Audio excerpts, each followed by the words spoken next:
What is up, Ravens flock? Huge shout out for your support for the 410 Sports Talk. James and Glenn are the best in the business. They're killing it right now. They love talking Raven talk. Make sure you go subscribe to their channel. Let's go Ravens. Big trust. Welcome in everyone to another episode of 410 Sports Talk. I'm Glenn Martin here with my co-host James Haskell. In this episode, we're going to discuss another new member to the flock. This time not added through the draft, but through free agency as that first wave of post-draft free agencies kicked off. And the Ravens have a new member of the flock. So Jimbo, let everyone know who is the newest member.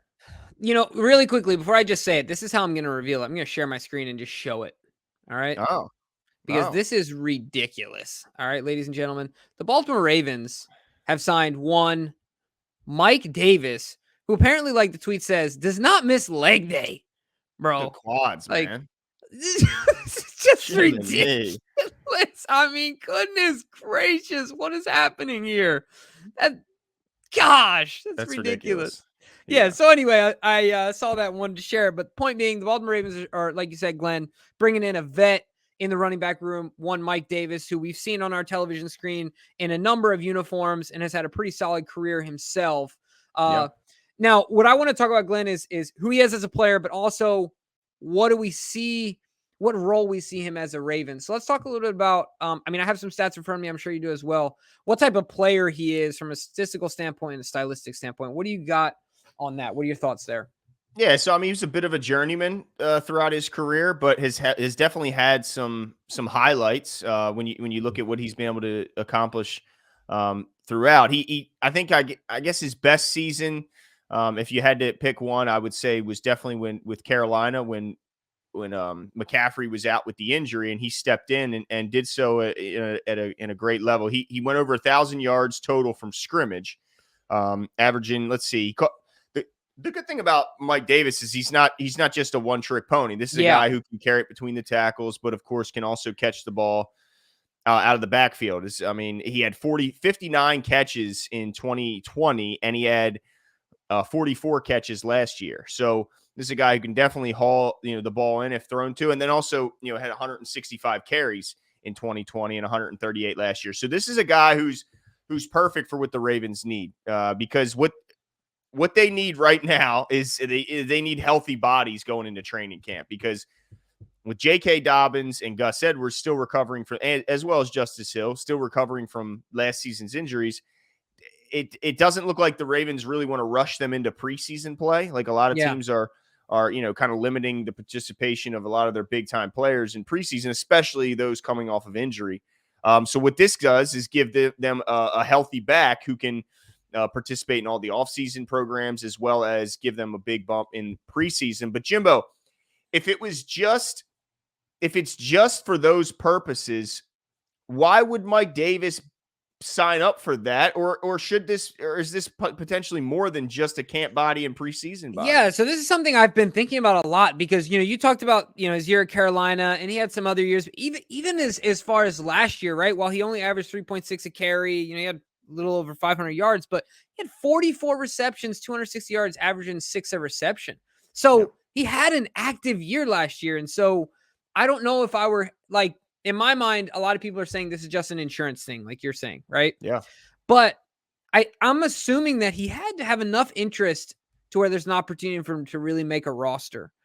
That, once again, just my assumption, but I believe that he had, like I said, he had to have enough interest out there. I could be totally wrong, but I don't know. I guess really the question to me comes down to what they promised him, right? Like, is he going to have the opportunity to compete for a role? Are one of these guys, in their recovery going slower than we expected and somehow don't start the season or something of that nature, which I don't expect and haven't heard anything. I'm not speculating. I'm just trying to think of every possibility here.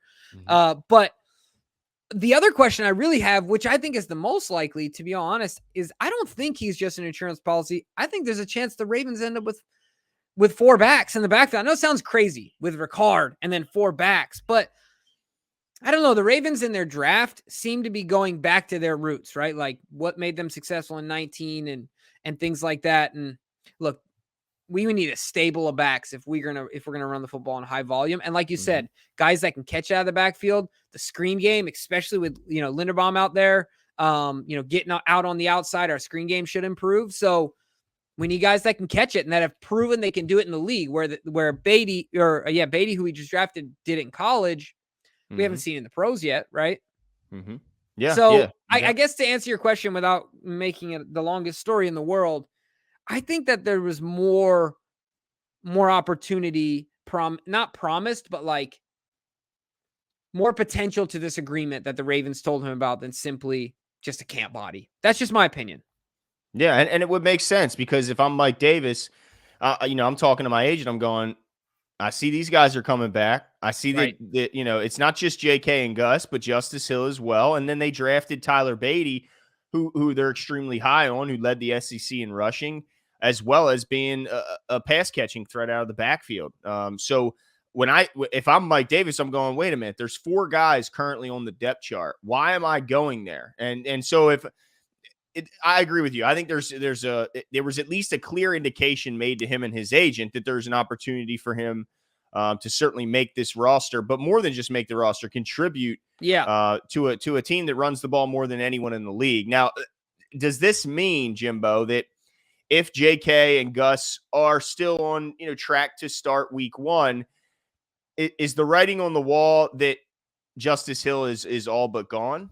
Yeah. So one thing, of course, I don't think that we mentioned, and I know you wanted to mention, is that Tyson Williams is no longer a Baltimore Raven. I don't know if the word is rescinded or retracted his, the exclusive rights or whatever they had on him as an undrafted guy, but they have now relinquished them, and he is a full-fledged free agent, right? So with that in mind, it's really just Justice Hill you have the question mark about. And yeah, I think the writing is on the wall. I think it has been since Beatty. And I think this is just the last nail in the coffin. Justice Hill is no longer a Baltimore Raven, in my opinion.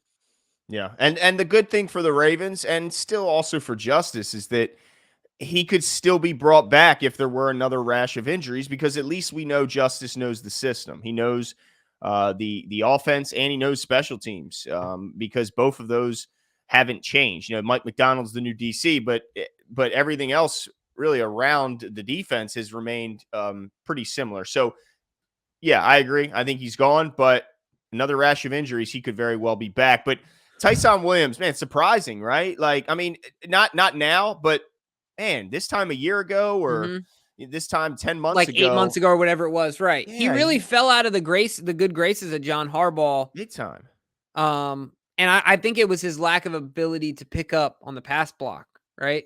That was one thing that certainly Le'Veon, when he was in there, would do, and as well as some other guys. So I think that was the issue. I don't know. It could have been other things, but yeah, he really fell. His credit dried up real quick with John Harbaugh and the coaching staff. So that is interesting. But let me ask you this, Glenn.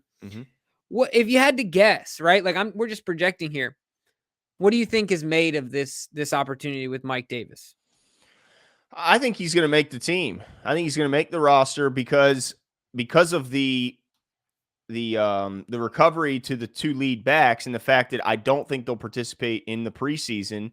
I think he's going to get an opportunity to show what he's got, and I think he's gonna do well in the preseason with this revamped offensive line, and the depth, most importantly, that they've built, because I don't think Ronnie's going to be out there in the preseason, but I think they've built enough depth that he'll be able to have some lanes, and I think he'll make the most of it. This is a guy who's had big time success. He was a bit of a fantasy darling for a little while until it kind of fizzled out. But I think he makes the team because the Ravens look like this year they're saying, we're taking no chances, even if it's like, is it unlikely? It's extremely unlikely the Ravens get hit with the rash of injuries they got last year. But I think they're preparing as if that's a possibility that it could happen again, and they were building such quality depth behind their starters that if that were to happen, they don't want to be scrambling and grabbing guys off the scrap heap. They want a vet who's shown he can stay healthy and could now know the offense, rather than grabbing him 2 months from now and then trying to catch him up when it's a much more advantageous position for the Ravens to have a guy in the building, knowing the offense, veteran who's shown to stay healthy.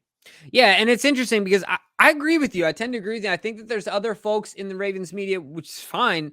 They see it more as an insurance policy. Once again, I think that I think that Mike garners more interest than that. I think it's that simple, right? I think he garners more interest in simply a camp body. I don't think he's there yet in his career.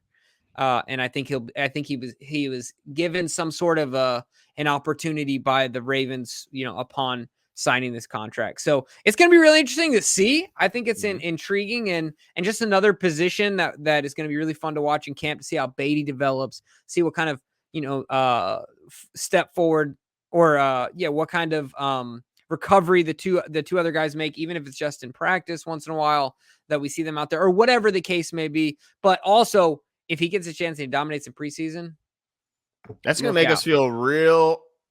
What that'll do is allow the Ravens to really take it easy with these two backs coming back from injury. Because the worst case scenario for the Ravens coaching staff and front office is reoccurring injuries like we saw last year, where guys may have rushed things back a little bit and either had a different injury because it was compensating for the injury that was already there or whatever the case is. The worst case scenario for the Ravens is that a reoccurring injury to any of their returning guys because they may have rushed a guy back. So I think the best case scenario, Mike Davis shows out and he does enough to where they can slowly reintroduce Gus and JK if need be. Now, if they're both healthy and say, look, I'm ready to go, there's no sense holding me back, I'm ready, then by all means, let's see what these guys got. But yeah, let them rip. Yeah, but if not, they'll have Mike Davis, who I think can be more than serviceable for the initial part of the season. Absolutely. So let us know what your guys' thoughts are. Are you high on it? Do you think he's just an insurance policy? Or do you think he has a real opportunity here to make this roster?